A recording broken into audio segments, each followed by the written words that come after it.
Your mileage may vary. The 4 words that you'll hear me and plenty of other folks in the automotive world utter at least once or twice a month when relating to how far a vehicle can travel per charge, or how many miles per gallon it manages off a tank of fuel, or how quickly it can refuel. That phrase is usually paired with some official fuel economy rating or other, and is meant to remind customers that while a vehicle may be listed as having a particular fuel economy on the window sticker, those ratings should be used as guidance only. It's something that we'd hope the majority of consumers understand today. But when we heard this week that a man from South Dakota is suing Chevrolet for misrepresenting the range of their Bolt EV, well, we figured it was time for a refresher course, as we are going to explain why we don't think he'll win. But before I do that, let's look at the particulars of this case. It started when the plaintiff purchased a Chevrolet Bolt on November 21st, 2017 from Billion Auto. That's a Chevrolet dealership in Iowa City, Iowa.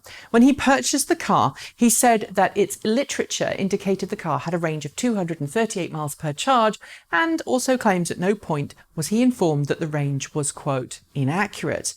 But as winter arrived, he soon discovered that, during the brutally cold winters that South Dakota and other Midwestern states normally experience, his Bolt EV was producing a range that, at its worst, was 100 miles shorter than the car's official EPA rating. He's accusing GM, Chevrolet's parent company, of fraudulent misrepresentation, selling a vehicle with manufacturing and design defects, and some other things that I'm not going to get into here. The original lawsuit, which was filed in South Dakota, also seeks to find other plaintiffs in Midwestern states who suffered similar range drops in winter in order to bring a class action suit against GM. GM has petitioned the case to be moved to the US federal court, where it hopes it will be dismissed.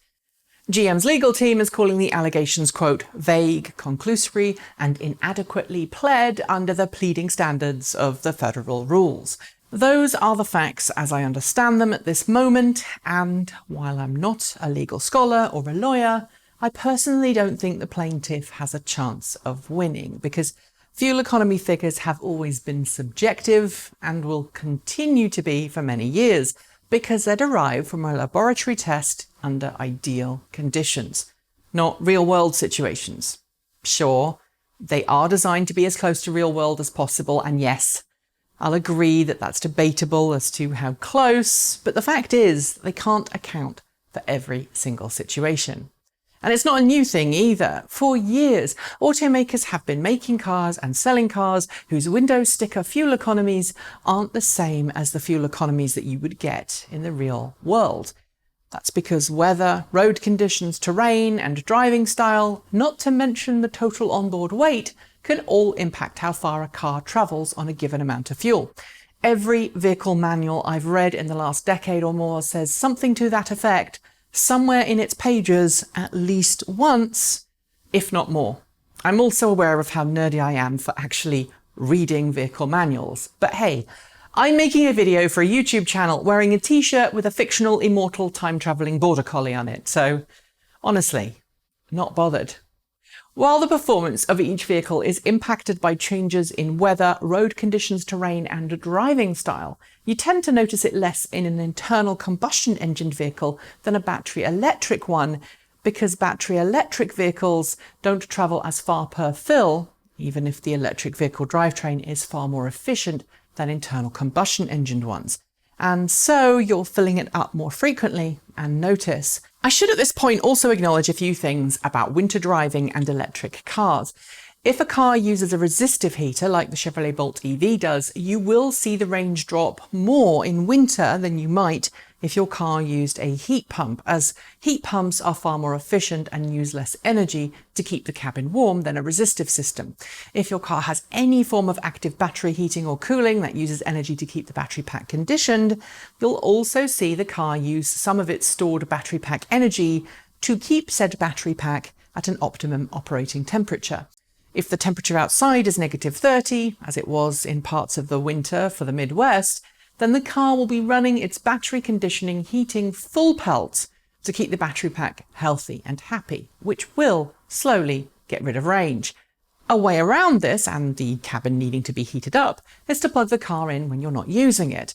Then it will pull electricity from the mains to keep both the battery pack warm and, when you tell it to, precondition the cabin. And because physics say it takes less energy to keep the cabin warm than it does to heat it up in the first place, range will be impacted less in the winter if you heat the car first. I should also note that keeping your car plugged in the winter isn't just something that electric car owners in super cold places do, because block heaters for internal combustion engine vehicles also reduce wear on the engine on startup. They also help keep the car healthy. So if you live in a super cold state, it's not like you've never seen a car plugged in while parked in the winter before. It appears that the plaintiff in this case either didn't know these facts, either due to a lack of interest, research or naivety, or just didn't bother to follow what is now standard electric vehicle advice for driving in winter. As for the whole chasing after GM for advertising a range that is allegedly false, as I've said before, if you don't like range ratings, you need to go after the regulators setting the rules for those range ratings, not the car companies for following them. So my advice, if you're buying any car of any fuel type, do your research, ask smart questions and read the manual. You might learn something. Oh, and as I've said before, your mileage may vary. Always take official economy ratings with a significant margin of error to adjust for changing weather, driving styles and road conditions. That's it. Thanks for joining me, and I'll see you next time.